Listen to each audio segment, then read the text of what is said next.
Yes, this is Arthur Omer coming at you again from the Black Titanic. Yes, black people were aboard the Titanic. So what I need you guys to do now is hit that like button, share and subscribe. Yes. This is Arthur Omer from the Black Titanic. Yes. Hit like, share, and subscribe. Get it, girls. This is my alma mater, y'all. Hit like, share, and subscribe. Hit like, share, and subscribe. Yes, this is Black Titanic once again. Coming after you, I'm Arthur Omer of the book Black Titanic, where Africans America was aboard the Titanic. Yes. Hit like, share, and subscribe. So, a little bit about Malcolm X's mother and dad. They worked for Marcus Garvey, yes. Earl Little worked as an organizer for the movement during the 1920s, and at one time served as the president of the Omaha, Nebraska UNIA division. And so his wife, Louise Little, served as division secretary, writing reports, documenting in the local UNIA activities and division meetings for the Negro World newspaper. This is Marcus Garvey newspaper. Earl Little also petitioned for Garvey's release after his 1925 incarceration on federal mail fraud charges. Yeah, he had him released. That letter, whatever was in that letter, it worked it. Yes. So anyhow, a little bit about Marcus Garvey. Marcus Garvey, he believed in Pan-Africanism. He believed that we should unite across the world as black people, that we are one. But anyway, Malcolm X, Marcus Garvey, Malcolm X's dad, Malcolm X's mother, they were all co-workers and revolutionists in the struggle. Hi, this is Arthur Omer. Today we will be talking about who was Malcolm X. This your Black History Spotlight and Love and Marriage Huntsville Martel host. Is he a good dad? But first, I'm going to start off with Malcolm X's parents. His dad name was Earl Little. His mama was Louise Little. Louise wrote and directed and organized the newspaper for Marcus Garvey. Yes, from Canada all the way across to the United States. That's just how big that organization was. And that's just how big she helped Garvey. She and her husband helped Garvey grew that newspaper. And her husband, Earl, was Marcus Garvey's right-hand man. He went all across from Canada through the United States, speaking and organizing for Marcus Garvey. They were Garveyite. So you see, Malcolm X said he remembered as a little boy going on those speaking engagements or whatever he had to do for Marcus Garvey. He said that was his greatest memory of his father.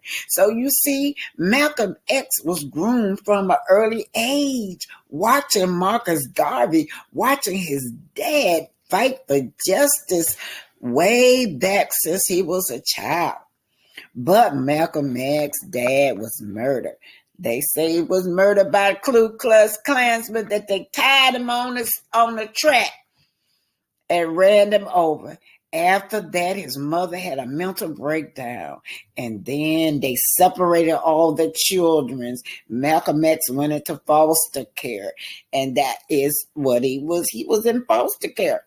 And these people that took him in was white family, and he said he would sit around the table and they would just talk so negative about black people. And he said he was a straight A student in his classroom, and he wanted to be the president in the classroom, but the teacher told him he could never be nothing but a janitor, although he was the only one in the classroom making grades. But soon Malcolm X had a sister. Now, that sister was a lot older than Malcolm X, and I think she was from another relationship. You know, not that he was not messing around on Miss Little, but I think this sister was a half sister. Let's just put it like that, you guys. Anyway, she finally got Malcolm X and brought Malcolm X to Detroit. There he would he would go on through a lot of life of crime. Y'all know who his criminal buddy was? Red Fox from Sanford and Son. You guys, him and Red Fox, they used to rob and steal. Anyway, so he ended up in jail. And that is when he was in jail that Malcolm X first encountered the teachings of Elijah Muhammad, head of the Nation of Islam, of the Black Muslim. They was a black national group that identified white people as the devil. Because y'all know what was going on back in the 60s, 50s, 40s, 30s, and 20s, and Jim Crow days. Yeah. So then Malcolm X decided that he no longer wanted that last name letter. So he put an X on his last name to represent the rejection of his slave name. Malcolm was released from prison after serving 6 years and went on to become the minister of Mosque number 7 in Harlem, where his oratorical skills and sermons in favor of his, I think this sister was a half sister. Let's just put it like that, you guys. Anyway, she finally got Malcolm X and brought Malcolm X to Detroit. There he would go on through a lot of life of crime. Y'all know who his criminal buddy was? Red Fox from Sanford and Son. You guys, him and Red Fox, they used to rob and steal. Anyway, so he ended up in jail. And that is when he was in jail that Malcolm X first encountered the teachings of Elijah Muhammad, head of the Nation of Islam, of the Black Muslim. They was a black national group that identified white people as the devil. Because y'all know what was going on back in the 60s, 50s, 40s, 30s, and 20s, and Jim Crow days. Yeah. So then Malcolm X decided that he no longer wanted that last name letter. So he put an X on his last name to represent the rejection of his slave name. Malcolm was released from prison after serving 6 years and went on to become the minister of Mosque number 7 in Harlem, where his oratorical skills and sermons in favor of self-defense gained the organization new admirers. The Nation of Islam grew from 400 members in 1952 to 40,000 members by 1960. I'm telling y'all, Malcolm X really had some great teaching under Garvey and his dad and his mama. Anyway, one of the celebrities that admired him was Muhammad Ali. They became great friends, And then they had a falling out for some reason or the other. But Malcolm X's most memorable speech that I remember was by any means necessary.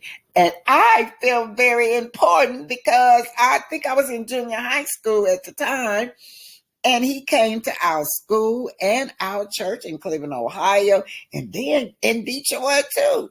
And when I went to Detroit, I got family members in Detroit, you guys. I went to school in Detroit also. There he was again in Detroit, Michigan, at the church saying that by any means necessary. And he told us that that was the first time he had ever spoke that.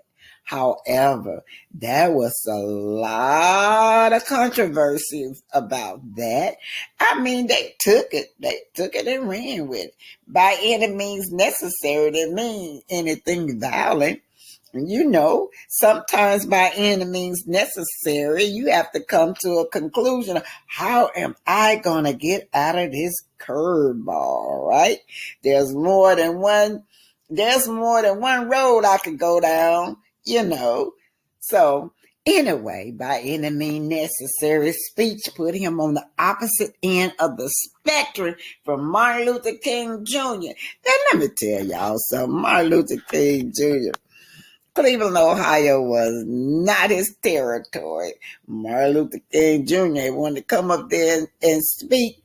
And they told him, Martin, he couldn't because this is just not your territory.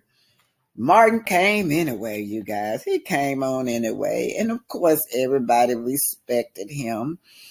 And anyway, but they were on the opposite side because Martin Luther King had a nonviolent approach to gaining grounds in the civil rights movement. So King came up there with I Have a Dream speech in 1963 that on the March on Washington, Malcolm said, whoever heard of angry revolutionists harmonizing and singing, we shall overcome. Oh, Lord, I hated that song, y'all. We shall overcome. Anyway, he said, whoever heard of any revolutionists all harmonizing and singing, we shall overcome, y'all, while tripping and swaying along arm in arm with the very people that they supposed to be angry and revolting against. But Malcolm X politics earned him the eerie view of the FBI, J. Edgar Hoover, till his death. Anyway, Malcolm X said, let us remember we're not brutalized because we're Methodists. We're not brutalized because we're Catholic. We're not brutalized because we're Seventh-day Adventists. We're not brutalized because we're Baptists. We're not brutalized because we're Muslim. We're brutalized because we are Black people here in America. Yeah, let us listen at that. Put your listening skills on and let's listen at the brother. Let us remember that we're not brutalized because we're Baptists. We're not brutalized because we're Methodists. We're not brutalized because we're Muslims. We're not brutalized because we're Catholics. We're brutalized because we are Black people in America.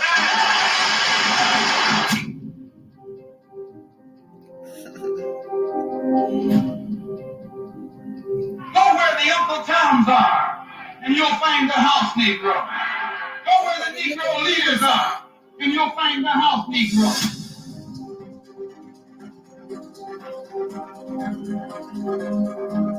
And despite the anti-Muslim propaganda, the followers of the Honorable Elijah Muhammad constitute the fastest growing religious group in the entire Western Hemisphere. So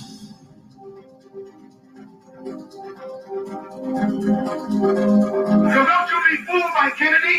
Don't you be fooled by these Uncle Tom Negro preachers. When the dog attacks you, you get that dog, two-legged dog, or four-legged dog. Well, you guys, this is the sad part Well, Malcolm X was about to be assassinated. You know, that day there were no security at all. And everybody that usually guard him called in sick or something. But anyhow, let's listen to Malcolm X. Put your listening ear on, and soon this man will be assassinated. To the problem that confronts all of our people. We want freedom by any means necessary. We want justice by any means necessary. We want equality by any means necessary. We don't feel that in 1964, living in a country that is supposedly based upon freedom and supposedly the leader of the free world, we don't think that we should have to sit around and wait for some segregationist congressmen and senators and a president from Texas in Washington, D.C. to make up their mind that our people are due now some degree of civil rights.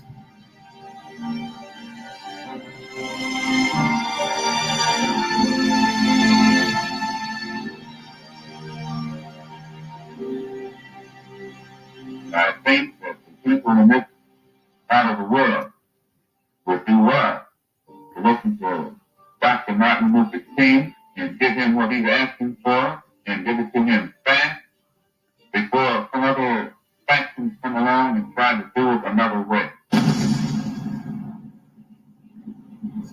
A firebomb was tossed into the home of Malcolm X here in New York City early this morning. The house was heavily damaged, but Malcolm X, his wife, and 4 children were not injured. 3 Molotov cocktails tossed into the home of Malcolm X today. He's the black nationalist leader who has broken away from the black Muslims.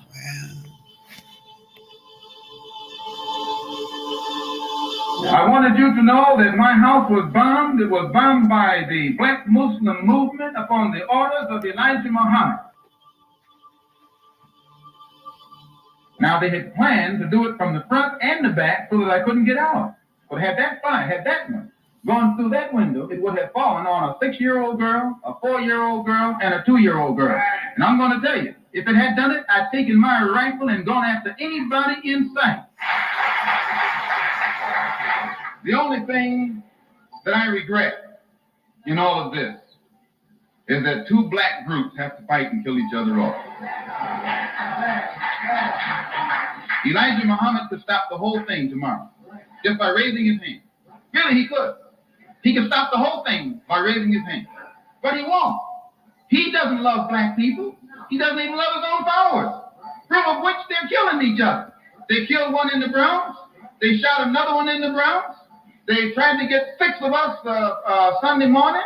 And the pattern has developed across the country. The man has gone insane. Absolutely out of his mind. Malcolm X really lived by his teaching, and it hurting him when he found out that Elijah Muhammad was having kids with the underage girls in the organization. For a long time, he didn't believe it, but finally, Elijah Muhammad's son said that it was true, and then the little girls and the parents started speaking up. Malcolm X was trying to protect the women in the organization. So everybody went after his head. This is one man I can say that died. He died. He among many things he got killed for, but one of them was protecting black women. And besides, you can't be 70 years old and surround yourself by a handful of 16, 17, 18-year-old girls and keep your right mind. Now, I am well aware of what I'm setting in motion by what I'm saying up here tonight. I'm well aware. But I have never said or done anything in my life that I wasn't prepared to suffer the consequences for.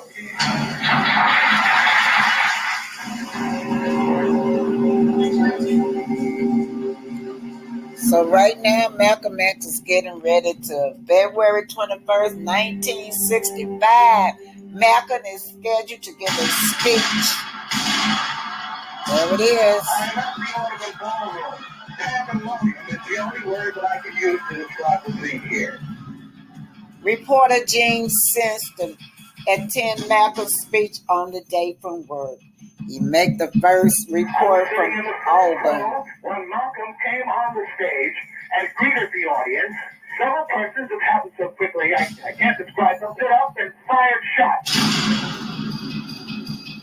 Everybody dove for the floor. I dove myself and crawled over to the side trying to get out from the seat of the shot. And crawled back along the balustrade and shots rang out all over the place as Malcolm's supporters tried to subdue those who had fired upon him. He's now laying on the stage. My agent tells me that he has been shot. So you see, you guys, Malcolm X was shot. Yeah, he died. And the man next to you that you see them pulling at was one of the suspects that had killed him. Anyway, what's a sad day. I remember that day. You guys. Malcolm X, the greatest man ever to live. Well, you guys, to update you guys on two innocent men has been exonerated. New York City has agreed to pay $26 million to settle lawsuits filed on behalf of two men whose convictions in 1965 assassination of Malcolm X were thrown out last year after a judge found serious miscarriages of justice, according to the city and federal court record. Two men, Muhammad A. Azi and Khalid Islam, each spent time in jail for the murder of Malcolm X. So Khalid Islam, he passed away in jail, and he was innocent. And Muhammad Azi, he walked out of prison last November. So you see, nobody never did find out who killed Malcolm X.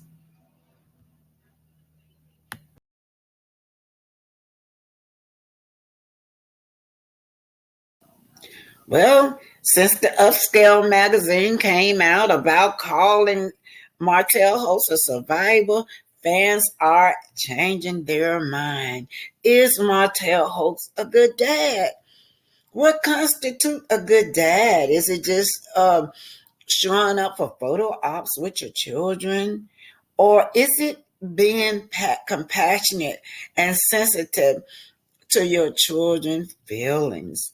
Look at this picture right here. Gorgeous picture. On one side, the children had a photo with their mom, right? You see the joy on their face. On the other side, everybody is sad, looking sad, allegedly. Why? Because Martel sprung it that they had a new baby brother.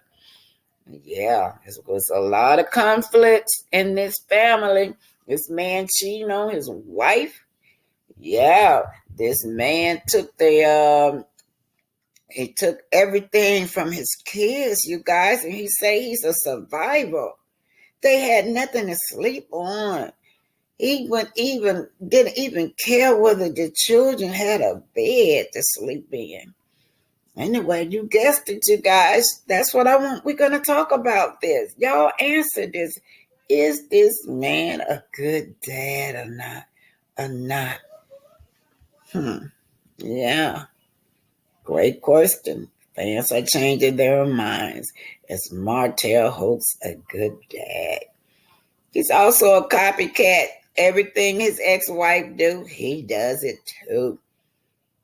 Yeah, Martel, whatever happened to Inez Wine? You're no longer talking about that.